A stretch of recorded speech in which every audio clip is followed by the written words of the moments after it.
This channel does not promote any violent, harmful, or illegal activities. All content provided by this channel is meant for an educational purpose only. নমস্কার, আরও একবার স্বাগত আপনাকে TV9 বাংলায়। আমি দীপ রয়েছে আপনার সঙ্গে। এই মুহূর্তে জগদ্দলের দিকে নজর রাখতেই হবে, তার কারণ বিজেপির তৃণমূল সংঘর্ষে রণক্ষেত্র জগদ্দল।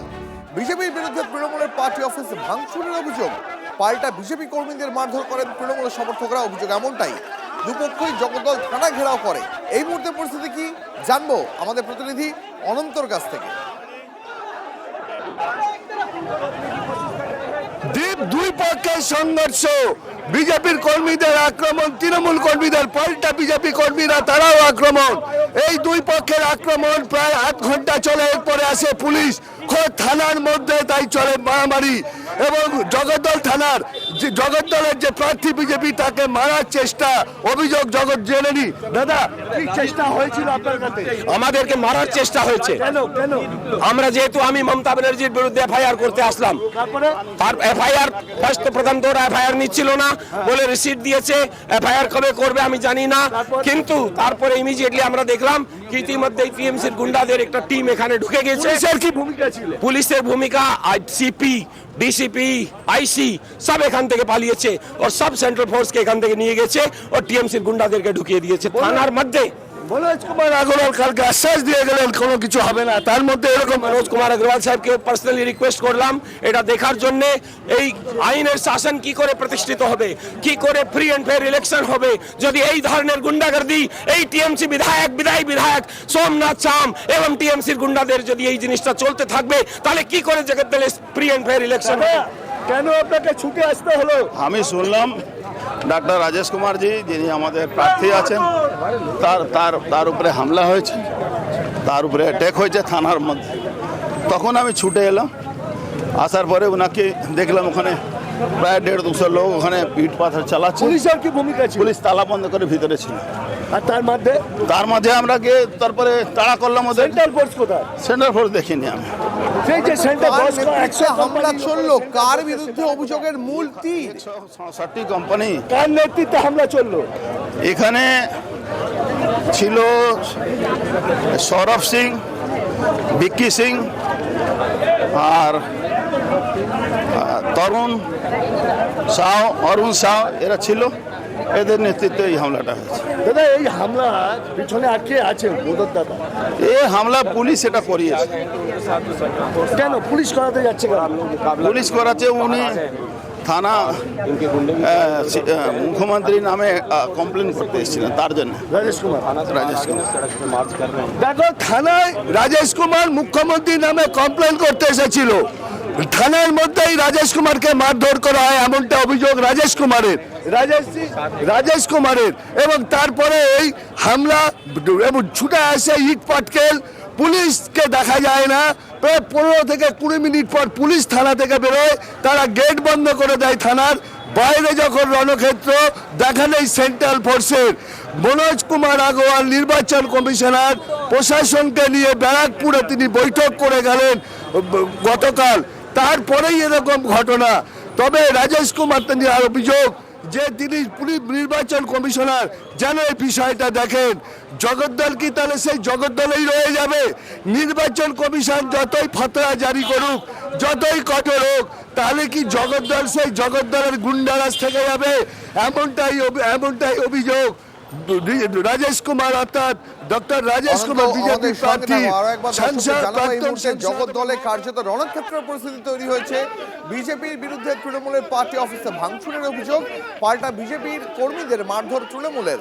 জগদ্দল থানা ঘেরাও দুপক্ষেরই, থানার সামনেই হাতাহাতি তৃণমূল এবং বিজেপি সমর্থকদের।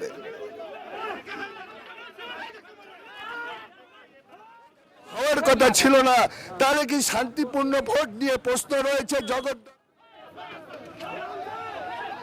ছবি আপনাদের দেখাচ্ছি, জগদ্দল রণক্ষেত্র, বিজেপির বিরুদ্ধে তৃণমূলের পার্টি অফিস ভাঙচুরের অভিযোগ, পাল্টা বিজেপি কর্মীদের মারধর করে তৃণমূল কর্মী সমর্থকের অভিযোগ এমনটাও। জগদ্দল থানা ঘেরাও দুপক্ষেরই, থানার সামনেই হাতাহাতি তৃণমূল এবং বিজেপি সমর্থকদের। একেবারে ঘটনার মুহূর্তের ছবি দেখাচ্ছি আপনাদের এই মুহূর্তে। রণক্ষেত্র হয়ে ওঠে জগদ্দল, দুপক্ষই থানা ঘেরাও করে তৃণমূল বিজেপি দুপক্ষই।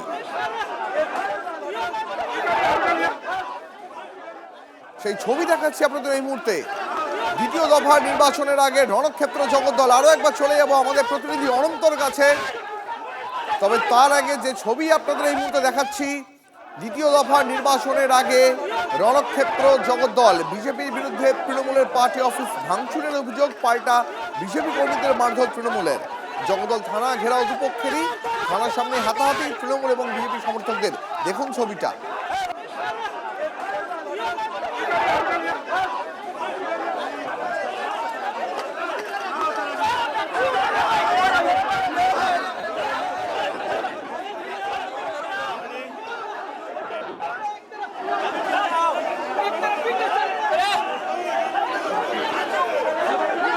দেখতে পাচ্ছেন একেবারে সেই মুহূর্তে ছবি দেখাচ্ছি আপনাদের। দুপক্ষই তৃণমূল এবং বিজেপি দুপক্ষই জগদ্দল থানা ঘেরাও করে রণক্ষেত্র জগদ্দল। বিজেপির বিরুদ্ধে তৃণমূলের পার্টি অফিস ভাঙচুরের অভিযোগ, পাল্টা বিজেপি কর্মীদের মারধর তৃণমূলের।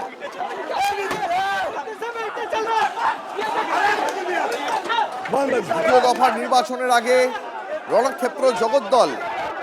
জগদ্দল থানা ঘেরাও করে তৃণমূল বিজেপি দুপক্ষের সমর্থকেরাই। থানার সামনেই হাতাহাতিতে জড়িয়ে পড়েন তৃণমূল এবং বিজেপি সমর্থকেরা।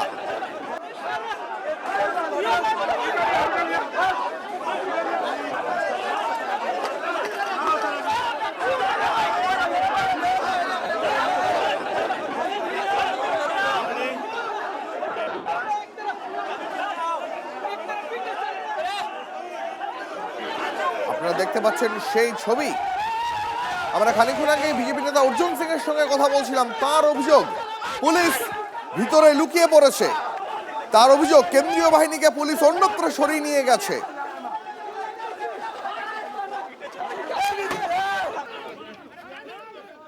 আমাদেরকে মারার চেষ্টা হয়েছে। আমরা যেহেতু আমি মমতা ব্যানার্জির বিরুদ্ধে এফআইআর করতে আসলাম, তার এফআইআর প্রথম তো এফআইআর নিচ্ছিল না বলে রিসিট দিয়েছে।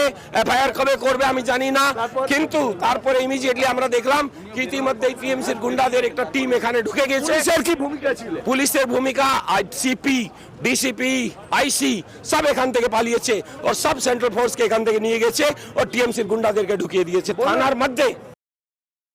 আমাদের জগদ্দলে ক্যান্ডিডেট উপরে হামলা করেছে থানার মধ্যে।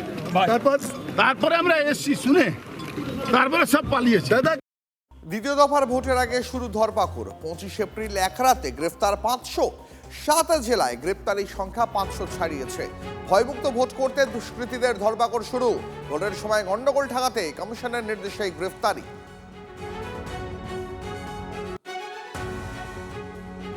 ভয়মুক্ত পরিবেশেই ভোট হবে। দুর্গাপুজোয় ঠাকুর দেখার মতন করে ভোট দিতে যান। কেউ বাধা দিতে এলেই টের পাবে।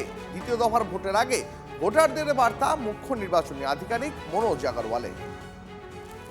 পাবলিক আশ্বাস আছে কি আমরা যে আছে গিয়ে ভোট দেব। আর আমরা যে আছে প্রশাসন থেকে আমাদের ইসিআই থেকে কাকে ভোট আটকাতে দেব না। যে এটা ভুল ভ্রান্তিতে আছে ভোট আটকে দেব, ও নিজেই আটকে যাবে। যেটা আছে ওই রকম পরিকল্পনা আছে। কিছু আমরা এক্সট্রা ফোর্স পাচ্ছি, এবার এক্সট্রা ফোর্স নিয়ে এক্সট্রা ডমিনেশন হবে এরিয়া। ডিস্ট্রিক্টে গুরুত্বপূর্ণ আছে, প্রত্যেক সিট আমাদের জন্য ইম্পর্টেন্ট আছে, প্রত্যেক ভোটার ইম্পর্টেন্ট আছে। এক এক ভোটারকে আমাদের রাইট দিতে হবে কি কোনো ও নেই, ভয় নেই, কোনো ভ্রান্তি নেই। যেটা আছে প্রত্যেক ভোটার গিয়ে যেমন পুজো আসে, দুর্গা পূজা আসে, প্যান্ডেলে যায়, এখানে ভোটার বুথে যাবেন, ভোট দিয়ে আসবেন, এটাই আমরা বলছি।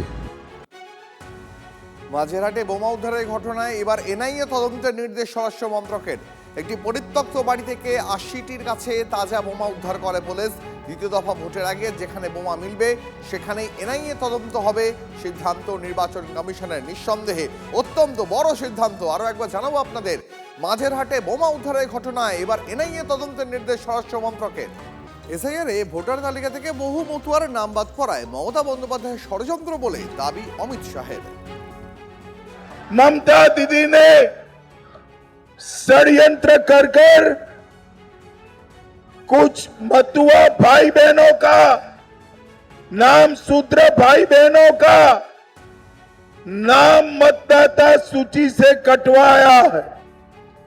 आज मैं यहां पर कहकर जाता हूं, 5 तारीख को सरकार बना दो। एक एक मतवा भाई बहन का नाम, शूद्र भाई बहन का नाम वापिस लगाने का काम भारतीय जनता पार्टी करे।